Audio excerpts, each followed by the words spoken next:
Assalamualaikum warahmatullahi wabarakatuh. Bismillahirrahmanirrahim. Alhamdulillahirabbil alamin. Wassalatu wassalamu ala asyrafil anbiya'i wal mursalin. Sayyidina wa habibina wa maulana Muhammadin wa ala alihi wa sahbihi ajmain. Asyhadu an la ilaha illallah wahdahu la syarikalah wa asyhadu anna Muhammadan abduhu wa rasuluh. Faqad qala Allah ta'ala fi kitabihil karim wa huwa asdaqul qailin. A'udzu billahi minasy syaithanir rajim. Bismillahirrahmanirrahim. Yarfa'illahu alladhina amanu minkum walladhina utul ilma darajat wa qala alaihi salatu wassalam may yuridillahu bihi khairan yufaqihu fid din. Hadirin dan hadirat jemaah salat maghrib yang dimuliakan oleh Allah Subhanahu wa ta'ala, kita punya waktu yang sangat terbatas, sementara apa yang akan kita bahas cukup panjang. Maka langsung saja kita mulai taklim ini dengan membaca Bismillahirrahmanirrahim. Hadirin yang dimuliakan oleh Allah, dengan tidak terasa hari ini sudah hari yang ke-7 di bulan Januari 2024, dan kita berharap mudah-mudahan sisa usia yang Allah masih berikan kepada kita betul-betul dapat kita maksimalkan dan optimalkan untuk beribadah kepada Allah. Betul-betul dapat kita optimalkan dan maksimalkan untuk melakukan kebaikan dan sesuatu yang bermanfaat. Bukan hanya bermanfaat untuk diri kita, tapi juga bermanfaat untuk keluarga kita, bermanfaat untuk orang banyak, bermanfaat untuk agama, nusa dan bangsa, dan untuk kehidupan umat manusia. Dan juga kita berharap mudah-mudahan segala kebaikan yang kita lakukan selama ini betul-betul menjadi ibadah yang diterima oleh Allah, menjadi bekal untuk kita menghadap kepada Allah Subhanahu wa ta'ala.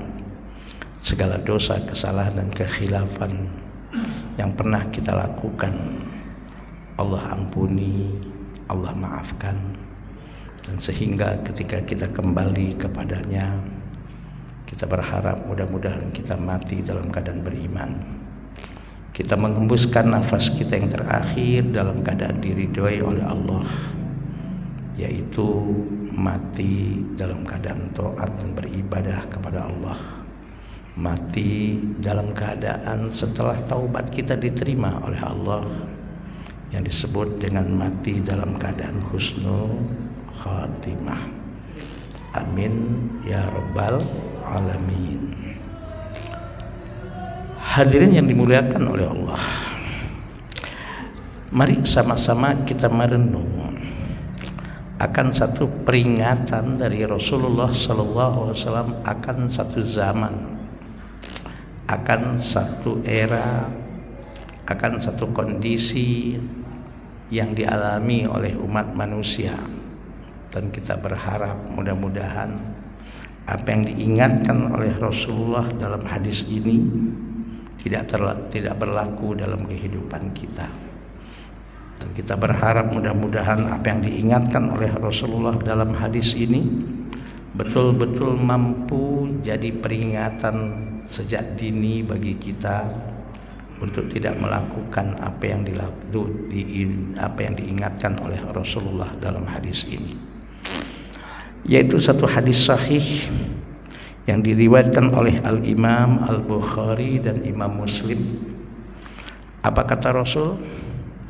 Qala Rasulullah sallallahu alaihi wasallam, sayati 'alan nasi zamanun, akan datang dalam kehidupan manusia satu zaman, akan datang dalam kehidupan manusia satu era, yang mana di zaman itu kata Rasulullah, butunuhum alihatuhum, urusan perut itu menjadi laksana Tuhan bagi manusia. wa nisa'uhum qiblatuhum. Dan urusan wanita dalam hal ini para ulama banyak menjelaskan urusan memuaskan hawa nafsu, yaitu urusan seks itu menjadi qiblatuhum, tujuan hidup manusia. Wadananiruhum dinuhum. Ya, menyedihkan kata Rasulullah di zaman itu uang rupiah, kalau bahasa sekarangnya disebut cuan, atau mungkin yang disebut dengan dinar kalau bahasa kerennya kalau di Timur Tengah dolar, itu menjadi laksana agama bagi mereka yang namanya uang itu, yang menentukan benar dan salahnya seseorang. Yang menjadikan lagi kata Rasulullah SAW dalam hadis ini, wa syarafuhum mata'uhum, kemuliaan manusia ketika itu diukur dari segi harta materi yang dimiliki oleh seseorang dan dihitung dari kekayaan dan aset yang dimiliki oleh seseorang. Itulah ukuran kekayaan seseorang. Dan zaman itu kata Rasulullah, la yabqa minal imani illa ismuhu. Iman hanya sekedar tinggal nama. Wala minal islami illa rasmuhu. Islam, agama yang dia katakan, dia yakin dan dia memeluk agama kalau sebagai seorang muslim yaitu Islam, itu hanya tinggal rasmuhu, tulisannya saja, identitas saja. Misalnya kita di Indonesia ini di dalam kartu penduduk kita yaitu agama Islam, hanya tinggal itu. Wala minal Qur'ani illa darsuhu. Al-Qur'an hanya dipelajari, maksimal hanya pandai membaca, tapi maaf, tidak dihayati, tidak berusaha untuk mengetahui, untuk mengerti, untuk memahami secara benar apa isi Al-Quran tadi, apalagi dihayati. Sehingga banyak orang yang belajar Al-Quran itu tidak mengenal inti dan sari arti yang ada dalam Al-Quran tadi. Hanya Al-Quran tinggal jadi bahan kajian. Yang mengerikan lagi kata Rasulullah, masajiduhum ma'muratun. Masjid mereka megah-megah. Masjid yang ada bagus-bagus, yang nilai pembangunannya cukup tinggi secara materi. Wa qulubuhum kharabun minal huda. Sekalipun masjid megah-megah, bahkan mungkin boleh jadi masjid mereka jamaahnya mungkin juga penuh kemungkinan, tapi yang mengerikan kata Rasulullah, wa qulubuhum kharabun minal huda. Hati mereka justru jauh dari hidayah dan dari petunjuk Allah. Yang menyedihkan lagi kata Rasulullah, ulama'uhum asyaddu khalqillahi ala wajhil ardi. Ketika itu para ulama, para intelektual cerdik pandai, orang-orang berilmu justru adalah sejelek-jeleknya makhluk Allah yang ada di permukaan bumi ketika itu. Bukan tidak ada orang pintar, bukan tidak ada orang berilmu, bukan tidak ada para ilmuwan, bukan tidak ada para intelektual. Mungkin kalau boleh dikatakan titel akademik di nama mereka, baik sebelum namanya atau setelah namanya, kalau kata orang kampung bererot. Ya Allah. Tapi sayang, justru para intelektual, para ilmuwan, para ulama kita ketika itu adalah asyarul khalqillahi ala wajhil ardi. Justru orang-orang yang paling jelek di permukaan bumi ketika itu. Kenapa? Karena mereka melacurkan ilmunya, karena mereka melacurkan keintelektualannya, karena mereka sebetulnya mereka tahu bahwa sesuatu itu salah, tapi sayang ilmunya digunakan untuk membenarkan hal-hal yang sudah jelas salah. Ilmunya, kepandaiannya, keintelektualannya, kecerdasannya digunakan untuk mencari pembenaran terhadap sesuatu yang sudah jelas-jelas salah, terhadap sesuatu yang sudah jelas-jelas melanggar hukum, bertentangan dengan undang-undang, bertentangan dengan konstitusi dan peraturan. Tapi itu yang terjadi. Ya Allah, kalau zaman seperti ini sudah terjadi, kata Rasulullah, yaitu urusan perut menjadi seperti Tuhan dalam kehidupan manusia, urusan memuaskan hawa nafsu, urusan seks justru menjadi tujuan hidup manusia, uang, materi sudah laksana agama yang menentukan benar salahnya sesuatu, kemuliaan seseorang sudah diukur dengan materi, diukur dengan harta, bukan lagi dengan jasa. Yang ketika itu iman hanya sekedar tinggal nama, bahkan Islam hanya tinggal tulisan, hanya tinggal identitas di kartu penduduk. Quran hanya tinggal dipelajari, hadis hanya dipelajari.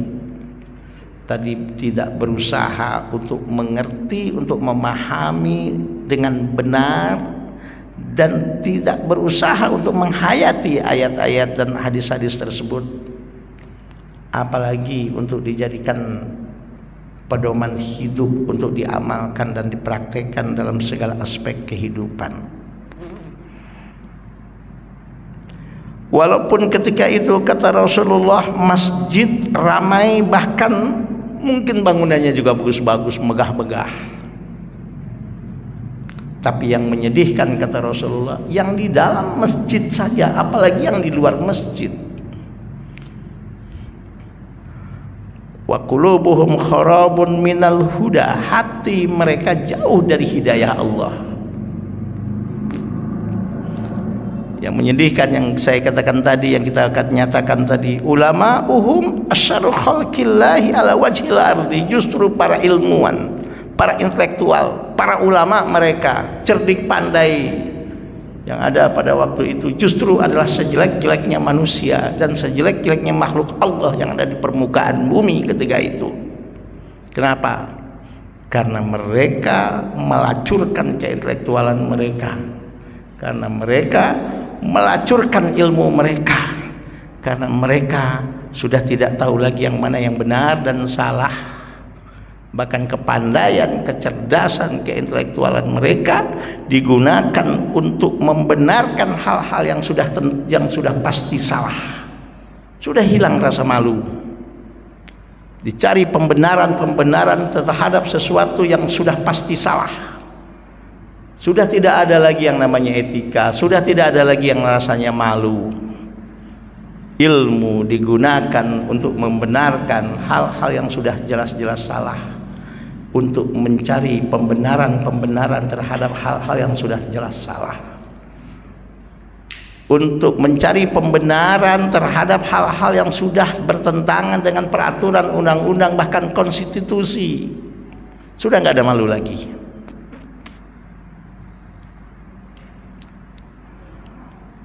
Ya Allah, kata Rasul dalam melanjutkan hadis ini, hina idzin ibtalahumullahu bi'arbi khisalin.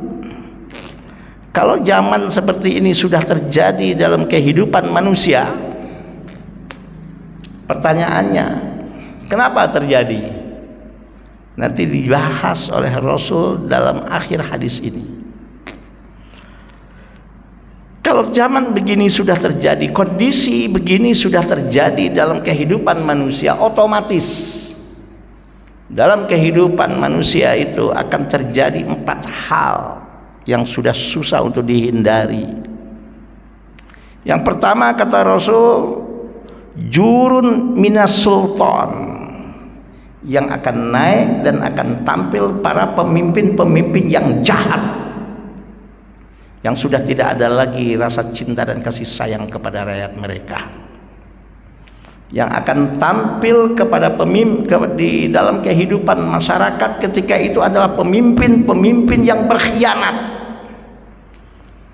yang tidak mencintai lagi rakyat mereka, apalagi mencintai Allah.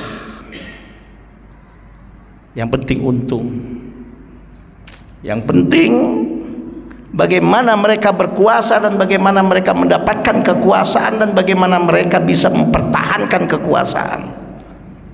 Apapun yang terjadi terhadap bangsa dan negara dan terhadap rakyatnya, mereka sudah tidak berpikir lagi.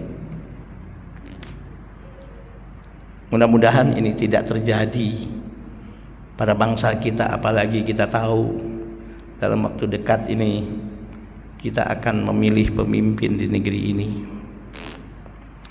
Yang mengerikan lagi, kata Rasulullah, kalau sudah terjadi seperti ini, waqahtun minaz zaman, terjadi krisis. Walaupun mungkin boleh dikatakan negaranya subur, kalau istilah Indonesia di zaman tahun 80-an dulu atau mungkin di tahun 70-an dulu, Kus Plus pernah menggambarkan, bukan lautan hanya kolam susu, kail dan jala cukup menghidupimu, tiada badai, tiada topan kau temui, ikan dan udang menghampiri dirimu. Orang bilang tanah kita tanah surga, tongkat dan kayu jadi tanaman. Tapi apa yang terjadi? Dalam lagu yang ketika waktu SD saya dulu sering diungkapkan dan sering dinyanyikan oleh para murid-murid SD, ketika itu saya belum paham, yaitu kulihat ibu pertiwi sedang bersusah hati, air matanya berlinang, emas intannya terkenang, hutan, gunung, sawah, lautan, simpanan kekayaan, kini ibu sedang lara menangis dan berdoa. Dijawab oleh Ebit di tahun 90-an. Kenapa bisa terjadi seperti itu? Mungkin Tuhan mulai bosan melihat sikap kita yang selalu salah dan bangga dengan dosa-dosa, atau alam mulai enggan bersahabat dengan kita. Mari kita bertanya pada rumput dan yang bergoyang. Kalau menurut saya, mari kita bertanya kepada hati nurani dan iman kita masing-masing. Kekayaan alam banyak, sumber daya alam banyak, tapi salah dikelolanya, sehingga rakyat banyak yang menderita kemiskinan. Kalau istilah bahasa politiknya sekarang banyak terjadi stunting di mana-mana. Anak-anak yang kekurangan gizi, padahal alamnya subur. Kenapa? Karena pengelolaannya tidak benar, karena dikelola dengan cara yang tidak proporsional dan profesional. Yang mengerikan lagi, kata Rasulullah, naudzubillah, ini mudah-mudahan tidak terjadi, wa zulmun minal wulat, justru orang-orang yang semestinya menjadi wakil rakyat, yang dipercaya oleh rakyat untuk membawakan suara mereka, justru mereka lah orang-orang yang pertama kali berbuat zalim terhadap rakyat mereka. Yang keempat, wal hukam, dan juga para aparat dan penegak hukum juga sudah tidak malu lagi berbuat zalim. 4 hal ini, kata Rasul, akan terjadi. Subhanallah, fata'ajjaba sahabatu, dan ketika itu para sahabat terheran-heran dan bingung dan bertanya ke Rasulullah, dengan mencucurkan air mata para sahabat ketika itu bertanya ke Rasulullah. Waqalu, dan para sahabat ketika itu bertanya ke Rasulullah dan berkata, ya Rasulullah, aya'budunal asnam, apakah ketika itu manusia yang hidup di negeri tersebut sudah semuanya tidak ada yang bertuhan, sudah tidak ada lagi yang beragama, sudah tidak ada lagi yang menyembah Tuhan, yang mereka semuanya adalah hanya menyembah berhala?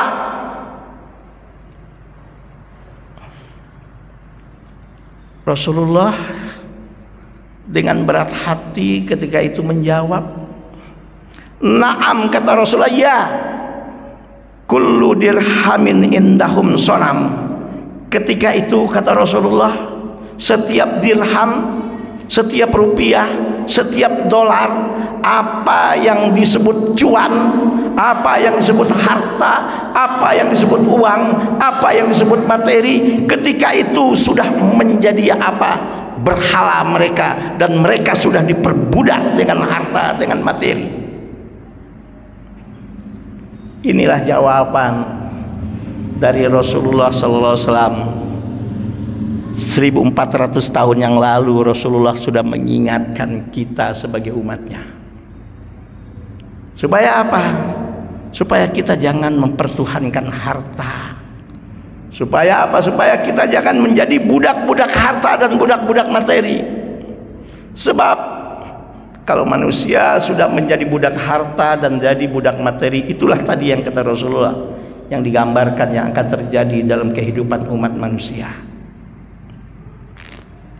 Subhanallah, hadis ini adalah hadis sahih yang diriwayatkan oleh Al-Imam Al-Bukhari dan Imam Muslim, dan mudah-mudahan bisa menjadi peringatan kepada kita, khususnya di tahun 2024 ini yang kita tidak tahu.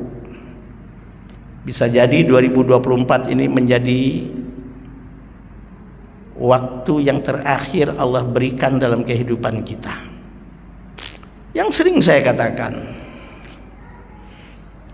ya Allah, padahal Allah sudah ingatkan. Apa kata Allah? Alhaakumut takatsur hatta zurtumul maqabir. Ini jelas, kita hafal semua ayat ini. Alhaakum, kata kata Allah dalam ayat ini, alhaakumut takatsur. Allah sudah ingatkan, alhaakum, telah membuat engkau lalai, telah membuat engkau lupa, telah membuat engkau tidak tahu yang mana yang benar, yang mana yang salah, sudah membuat engkau menghalalkan segala macam cara, sudah tidak tahu lagi apa itu yang namanya kebenaran. Apa at-takatsur? Berlomba-lomba dalam banyak-banyakan harta, berlomba-lomba dalam mengejar kekayaan, padahal maaf, kurang kaya apa siapa yang bernama Korun dalam kehidupan manusia.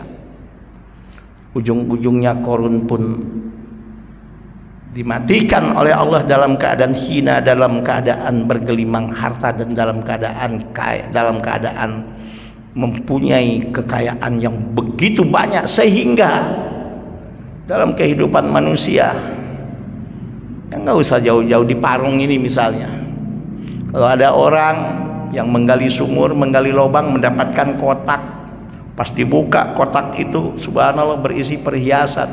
Apa orang bilang? Harta karun. Padahal kasus dan kejadian yang namanya Korun itu jauh sana di Mesir dan di zaman Nabi Musa. Tapi saking banyaknya harta yang Allah Subhanahu wa taala, ya Allah, yang dimiliki oleh Korun, dan korun-korunnya ditenggelamkan oleh Allah ke perut bumi dengan harta-hartanya, bahkan dengan para pengawal-pengawal setianya. Harta ternyata pun tidak bisa menyelamatkan manusia kalau sudah murka Allah datang. Harta ternyata banyak bagaimanapun, berlimpah bagaimanapun, tidak bisa menyelamatkan manusia kalau Allah sudah marah. Harta berlimpah bagaimanapun tidak bisa menyelamatkan manusia kalau Allah sudah mencabut keberkahan dalam kehidupan manusia.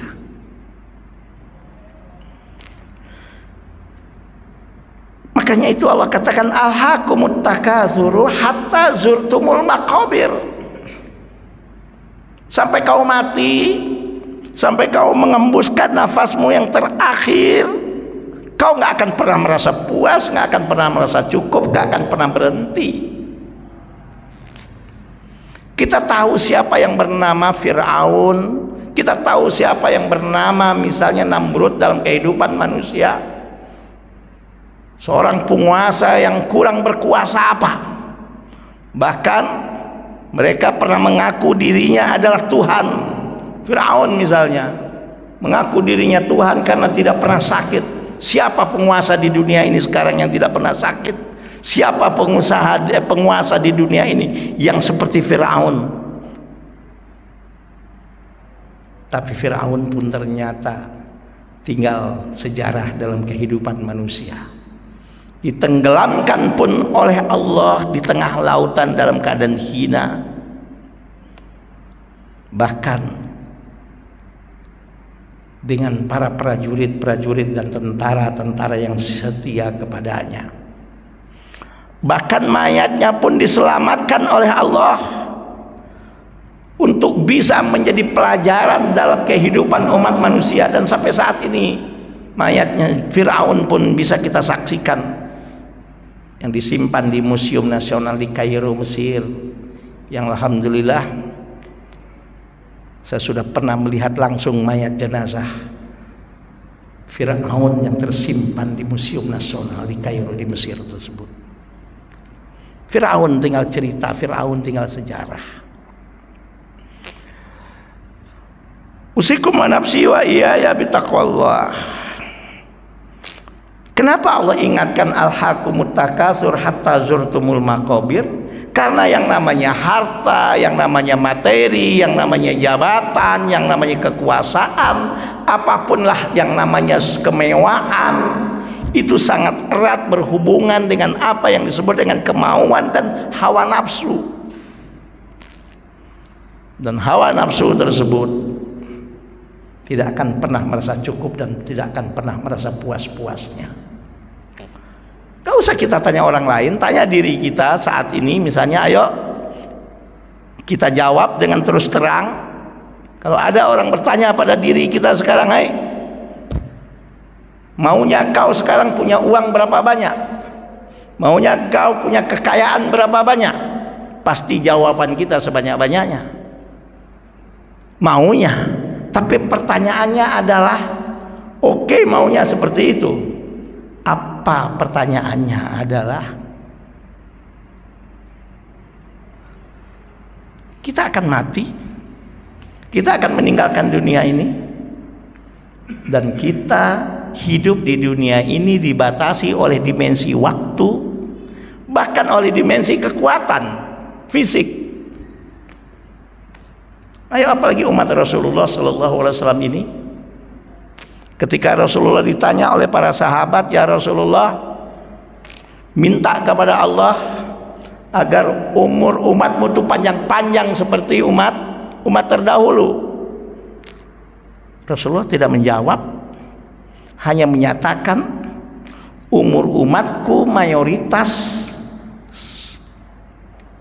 adalah antara 60 sampai 70 tahun, kata Rasulullah.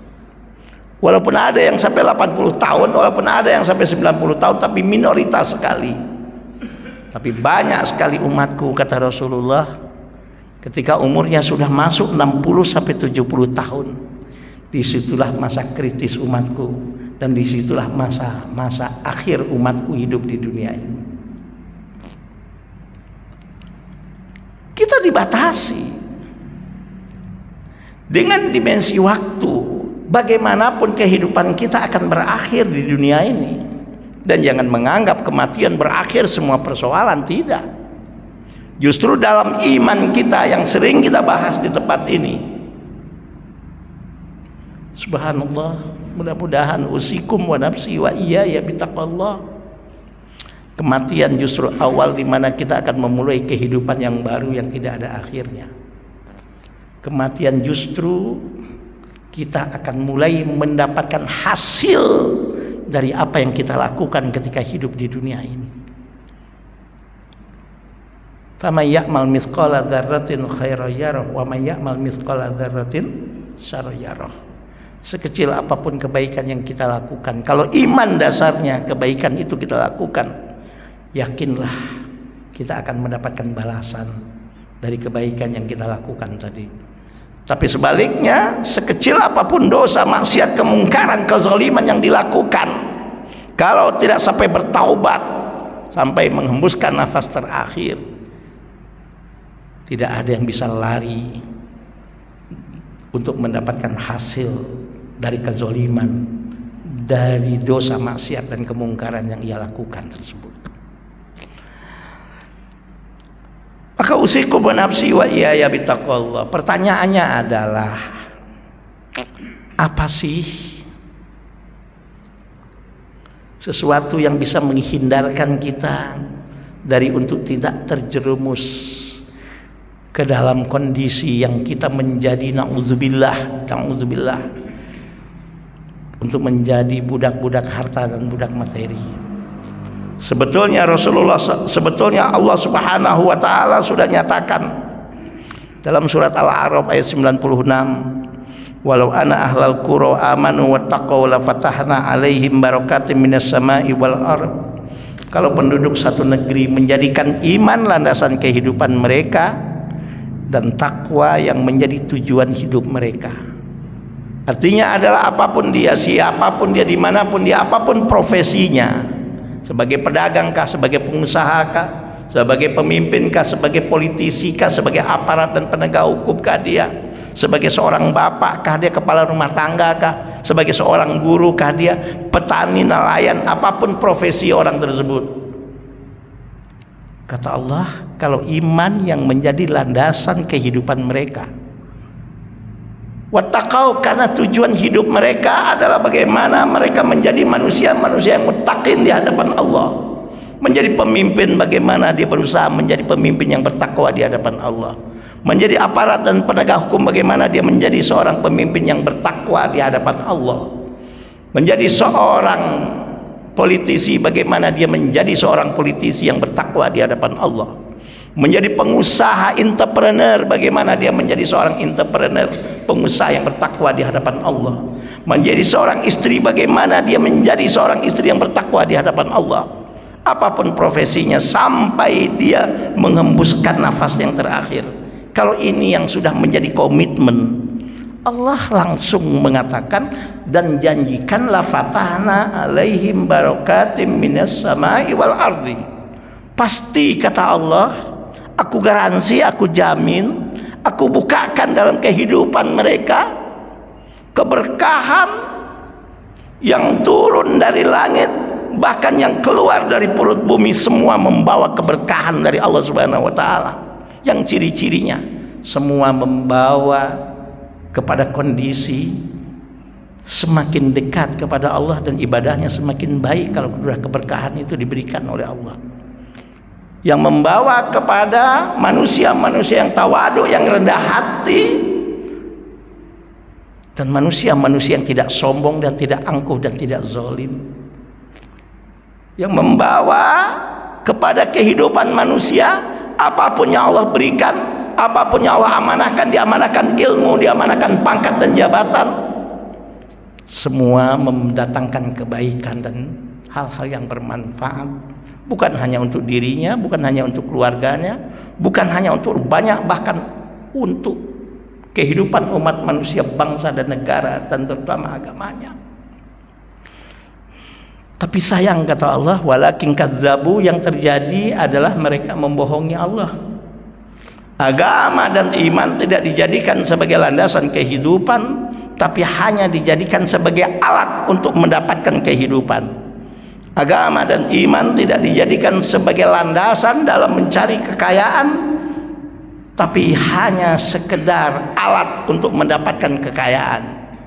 Agama dan iman tidak dijadikan sebagai landasan untuk mendapatkan dan mempertahankan jabatan, tapi hanya sebagai alat untuk mendapatkan dan mempertahankan jabatan. Allah dibohongi.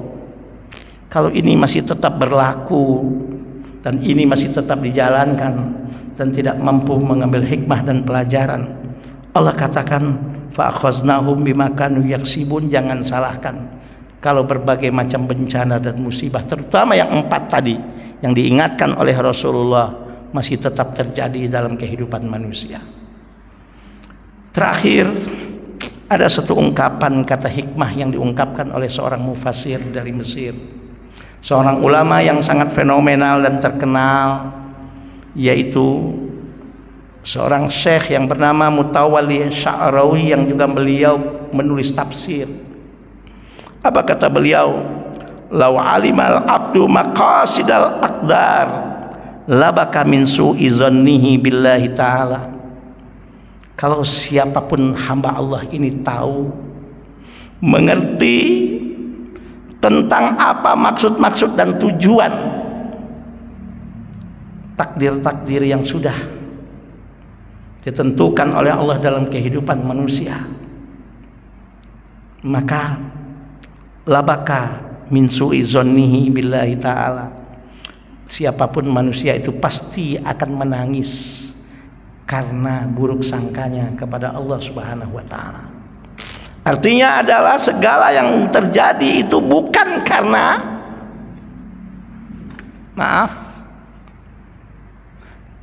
bukan karena apa Allah marah, Allah benci, bukan.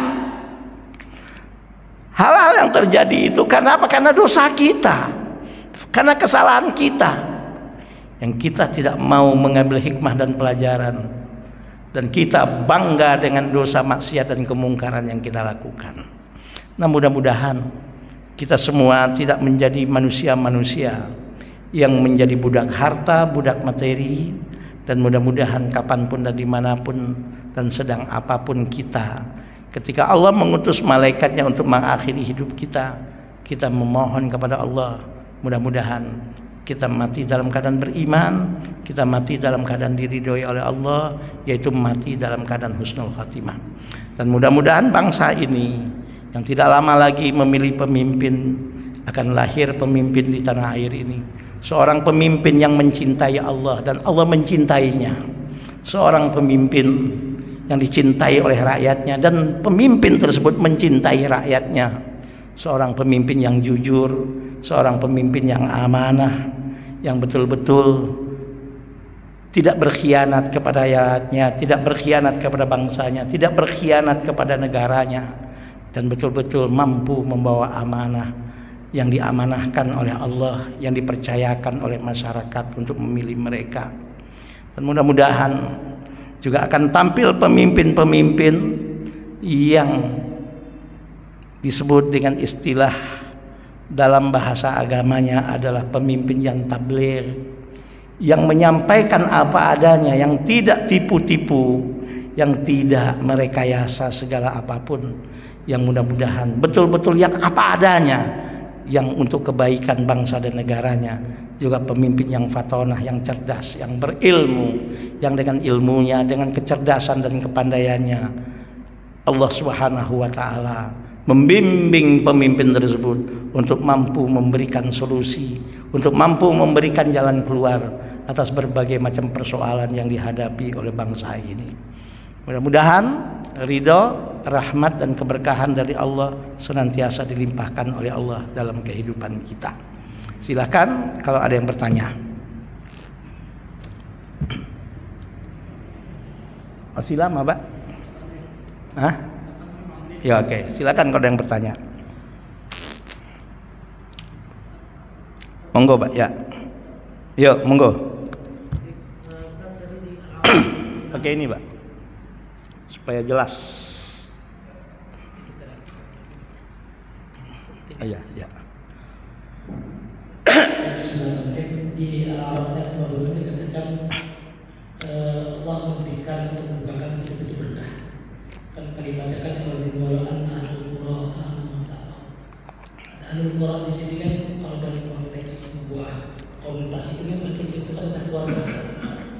Kira-kira apa mungkin yang bisa kita lakukan untuk membuka pintu keberkahan yang bisa kita lakukan untuk keluarga kita.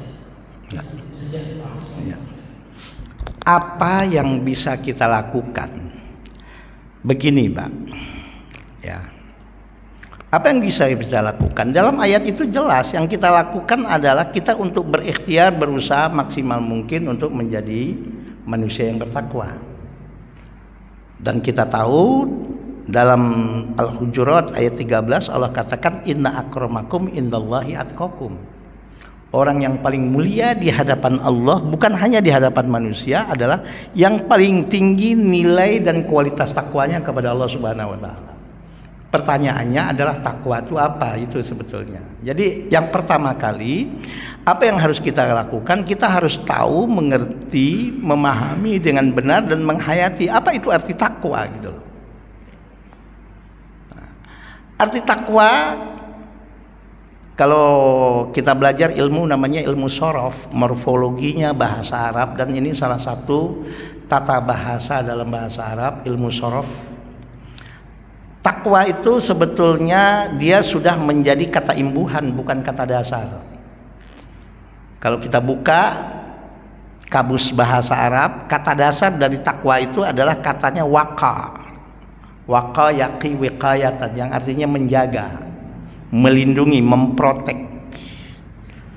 Maka kalau dari segi bahasa saja, karena ini istilah bahasa Arab, nah supaya nggak ngawur dan nggak ngelantur makna pengertian arti takwa ini, ya otomatis kita wajib merujuk kepada pengertian kata dasar bahasa asal kata takwa ini. Nah, karena dalam bahasa Arab arti takwa itu dasarnya adalah waqa, yang berarti menjaga, memelihara, memprotek. Jadi dengan mudah kalau secara bahasa saja, apa itu takwa? Takwa itu adalah apapun nikmat yang Allah berikan, apapun amanah yang Allah amanahkan kepada kita. Banyak sekali nikmat yang Allah berikan, sehingga Allah di dalam Al-Quran misalnya surat Ibrahim surat 14 ayat 34 mengatakan wa in ta'uddu ni'matallahi la tusuha. Kalau engkau mau menghitung nikmat-nikmat yang Allah berikan kepada engkau sampai kapanpun dan siapapun engkau nggak akan pernah mampu untuk menghitung nikmat Allah itu. Apalagi nilainya banyak sekali. Nah, saya pernah tertarik kepada apa yang diungkapkan oleh Profesor Dr. Qureshi tentang nikmat. Dalam kajiannya, ya, kata Qureshi dalam kajiannya bukunya yang berjudul Wawasan Al-Quran, dan di televisi beliau juga pernah menjelaskan apa itu nikmat. Nikmat itu adalah kelebihan dari Allah, dari yang Allah berikan dari modal pertama ketika kita hidup di dunia ini. Ringkas kata, ketika kita hidup di dunia ini dikasih oleh Allah modal pertama untuk hidup kaki. Tapi sehebat bagaimanapun kaki seseorang, ketika dia sudah dewasa, ketika dia lahir, yang ada hanya kaki mungil itu yang belum punya kekuatan. Jangankan dipakai untuk lari, jangankan dipakai untuk melompat, jangankan dipakai untuk berlari, untuk berdiri menopang tubuh pun belum mampu. Dengan rasa cinta dan kasih sayang dan perhatian yang Allah berikan kepada orang tuanya, kepada orang-orang sekitarnya, terhadap kita sebagai anaknya, sebagai keluarganya, dengan diberikan makanan, perhatian, dididik kita, dilatih kaki kita, lama-lama kaki kita punya kekuatan. Jangankan hanya sekedar untuk dipakai untuk berdiri, menopang tubuh, untuk berjalan, melompat dan berlari pun mampu. Maka kekuatan pada kaki itu adalah salah satu contoh nikmat yang Allah berikan pada kaki kita. Dan itu tidak ada kekuatan itu ketika kita lahir. Yang ada hanya modal pertama berupa kaki mungil. Ketika kita lahir dikasih oleh Allah otak. Ya. Secerdas apapun orang yang punya IQ 200 misalnya, sehebat apapun, otaknya hanya baru bisa menginstruksikan hal-hal yang sederhana. Kalau lapar menangis, kalau ada hal yang kurang nyaman dirasakan, mungkin dia pipis atau apalah namanya, dia menangis, sehingga orang tuanya pun kadang-kadang harus memahami apa maksud tangisannya ini. Dengan diberikannya rasa cinta dan kasih sayang oleh Allah kepada orang tua dan orang-orang di sekitarnya, diberikan kebutuhan tubuhnya, ya kan tuh, diberikan nutrisi, diberikan vitamin macam-macam, dididik dari TK sampai perguruan tinggi. otaknya ini selama-lama mempunyai kemampuan dan mempunyai kelebihan yang belum diberikan oleh Allah ketika dia lahir. Ayo, saking hebatnya otak kita, Pak. Ayo, bagaimana bentuknya Monas, Tugu Monas? Pas dibayangkan, disebutkan langsung bagaimana bentuknya Ka'bah. Langsung dalam hitungan detik, nggak sampai itu, langsung memori itu keluar. Subhanallah.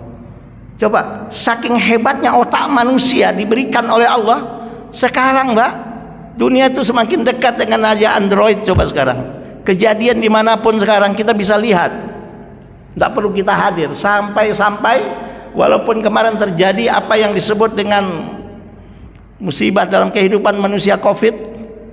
Subhanallah, yang namanya rapat, yang namanya meeting, yang namanya kuliah, yang namanya belajar, ternyata bisa dari jarak laut jauh, yang disebut dengan online. Betul kan, Pak?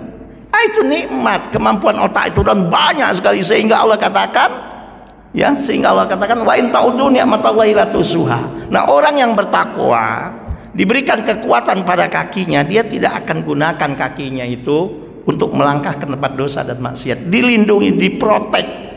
Jangan sampai kekuatan pada kakinya digunakan untuk melangkah ke tempat dosa dan maksiat. Orang yang bertakwa, kemampuan otaknya dilindungi, diprotek, jangan sampai digunakan kecerdasan kemampuan otaknya itu untuk mengeluarkan ide-ide yang merusak, ide-ide yang tidak diridhoi oleh Allah, ide-ide yang tidak mencerahkan, dan sebagainya dan sebagainya. Diamanahkan oleh Allah pangkat dan jabatan.